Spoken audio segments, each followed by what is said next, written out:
Well, hello, everybody. It's me, Rashi, here for another edition of Parent to Parent, and one that I'm very excited about because it's about something I've not really been passionate about my whole childhood. That's reading. And I can't tell you how important I've learned that it is. It's just even when I started to think about becoming a parent, and the Barbara Bush Library, that was one of the stories that I did when I first started at Fox. And Literacy Now, I got involved with that. And just how important it is to read to children. So when I was pregnant with Ryan, my first one, who's now 6, can you believe it? I would read to him even when I was pregnant. And I'm like, I don't know what's going to happen, but let's just do this. And we read every single night. It's not something my parents did consistently. And I just think it's so important. And actually, Anthony Antoine, one of our anchors, he's new, but he did this story on Spencer Russell. And I saw it and I was like, oh my gosh, he's great. And Anthony's like, yeah, you got to have him on your live stream. So I'm really glad that I'm able to have him here today. So Spencer, thank you for being here. Thank you for having me. I'm excited. Yes. So tell me why first of all, you started Toddlers Can Read. You were a teacher for 6 years, I believe, right? Yep.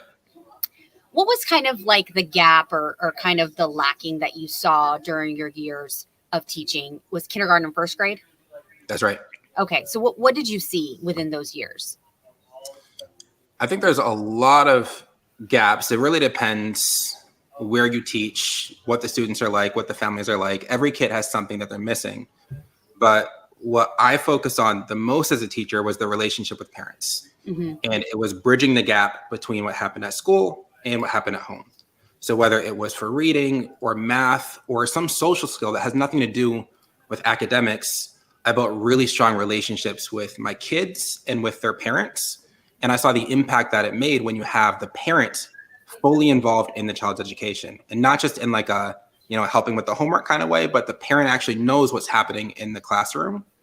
And that informed a lot of the work I then did with Toddlers Can Read to help parents come into their kids' education.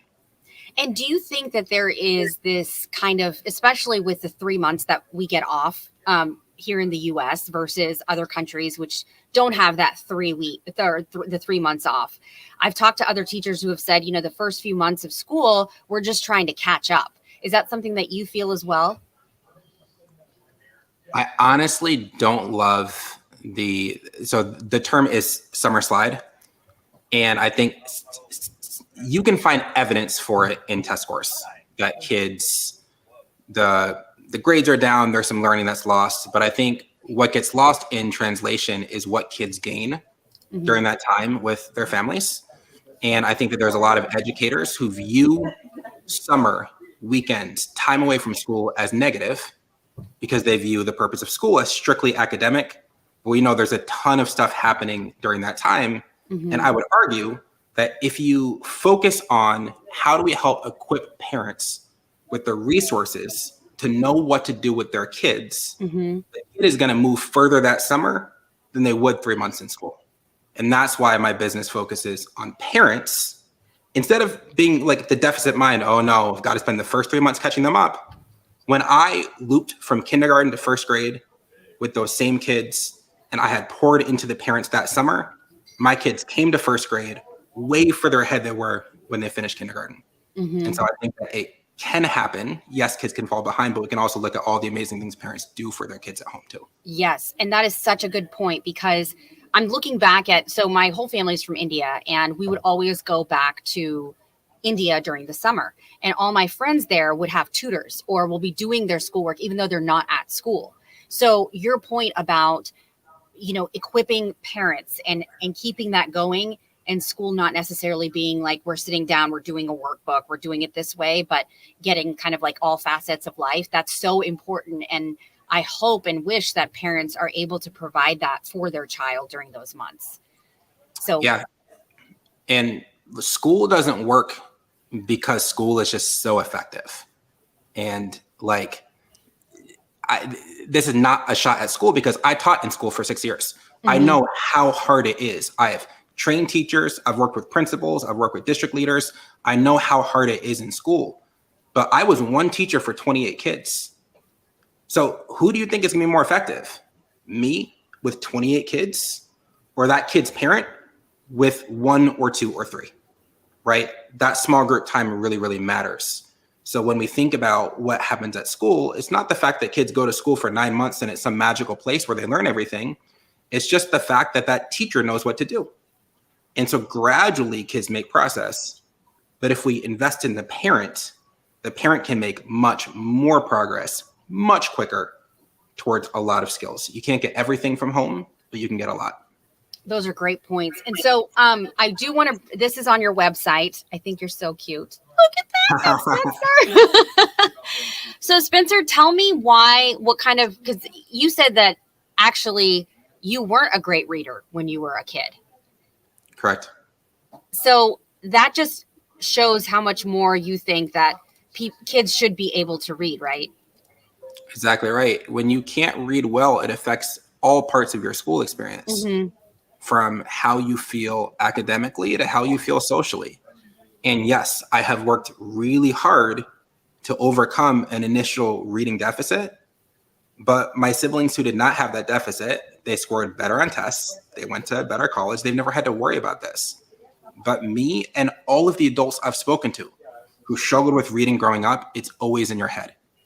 It is always in the back of your mind when you have to read something out loud or read in front of a group or process something quickly. That reading ability always impacts it. And when you have that experience in school, it doesn't go away. I've never spoken to an adult who struggled in school growing up and then as an adult was like, you know what, that didn't affect me at all. Yeah. It always does. Right. No, I totally agree. So tell me about, so did you start off with your YouTube channel first or how did you begin? Because you didn't have social media in the beginning. Yeah. So I was off of social media completely for 2 years, from 2020 to 2022. From 2019 to 2021. And I came up with the idea for Toddlers Can Read in February of 2021 with no social media presence, no clients, nothing, just the idea that this would work and the proof in my son that it did work. And so we joined Instagram in June, and then TikTok, and then YouTube, and then Facebook. Blown up. It's just kind of snowballed from there. Yep. Hundreds of thousands of followers. I mean, that's amazing. And that's just proof that what you're doing does work. I want to show you some of the website there. Can you take us through the website and what all people can learn from going there? Of course. So the big thing that we do is we have online courses to help parents teach their kids how to read. And while the business is named Toddlers Can Read, this really is for any child who you want to learn how to read. This could be a 2 or 3-year-old. This could be a 4 or 5-year-old. This could be 6, 7, 8, 9, 10. If your child struggles with reading and you want to help them read, you can find resources. So the number one place I point people to on my website is the free training button. You can click in, sign in, watch a free 30-minute training to get started, and you're going to get a lot of really, really valuable tools. Past that, we have paid courses that people can take. That's our highest level of support, where you can see sequentially, start to finish, here's every single thing you need to do to help your kid read. And I try and make it really simple for folks to understand. That's awesome. And even in your YouTube. And this doesn't have to be as hard as you think. So tip number 1, we're going to jump right into it. The number one thing you need to do, you need to know how reading works. Okay, that was part of your YouTube channel. Yeah. I guess because the audio was there, it muted our mics. But your YouTube channel, I was also looking at that, has a lot of subscribers, hundreds of thousands. And it's just a great resource. And they're quick videos and easy to understand. So I do encourage all of y'all to go to his YouTube channel.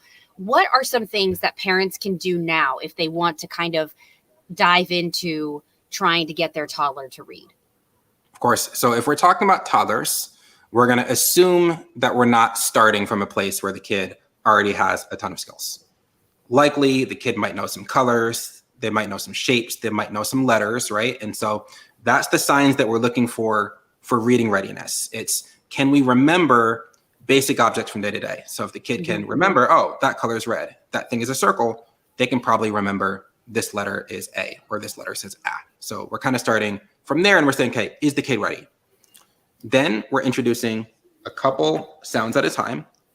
So maybe we have these two sounds. These are not the best two sounds to start with, but I just pulled them out of the top of the box. Maybe it's x and k.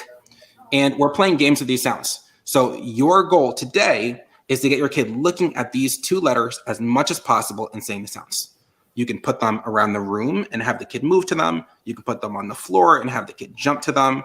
I had a family send me a video this last week where they turned off the lights and they taped them around the room and they put on spooky music and the kid had a flashlight and had to walk around with a flashlight and find the sounds.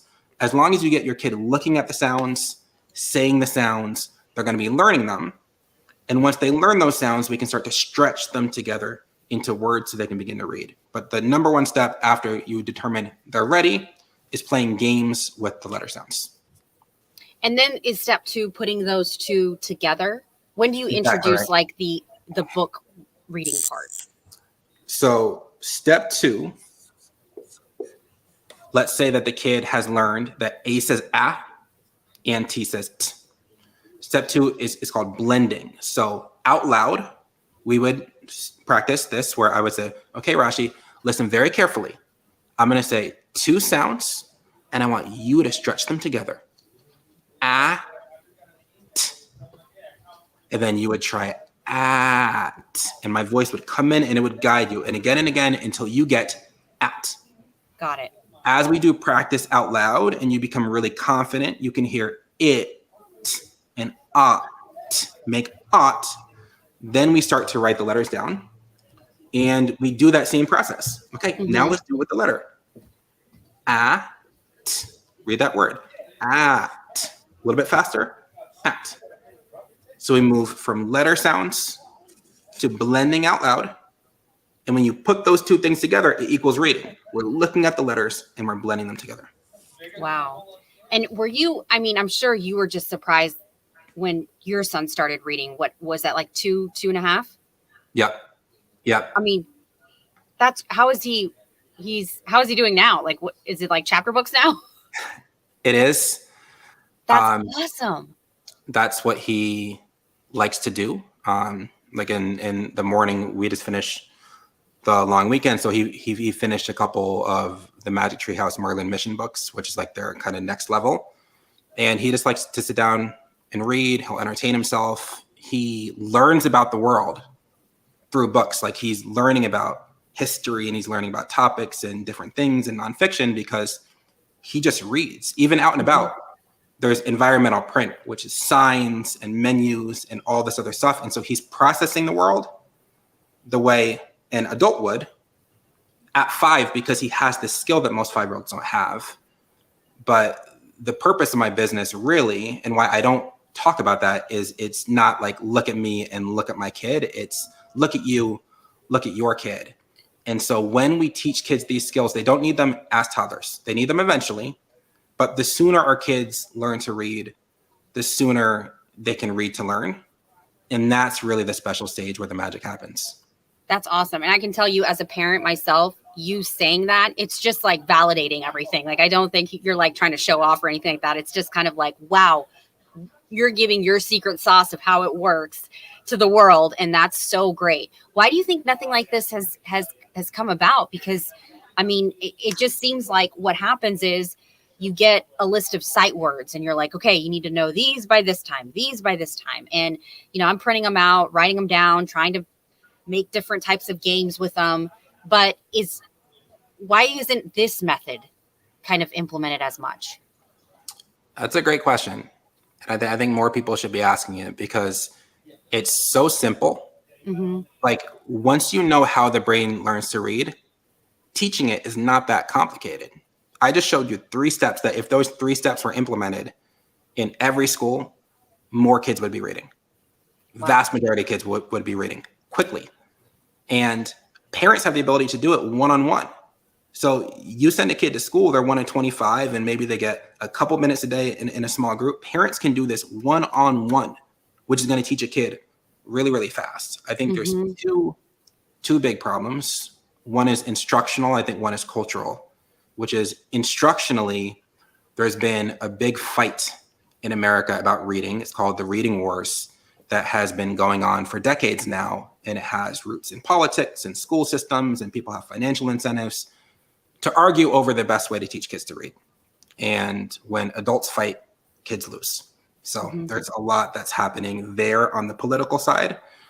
I think on the cultural side, I am fighting a very lonely battle in terms of how people think about kids, how people view toddlers and their ability, where it is much, much easier online, especially as someone with hundreds of thousands or millions of followers. It is way easier to tell parents, you know what?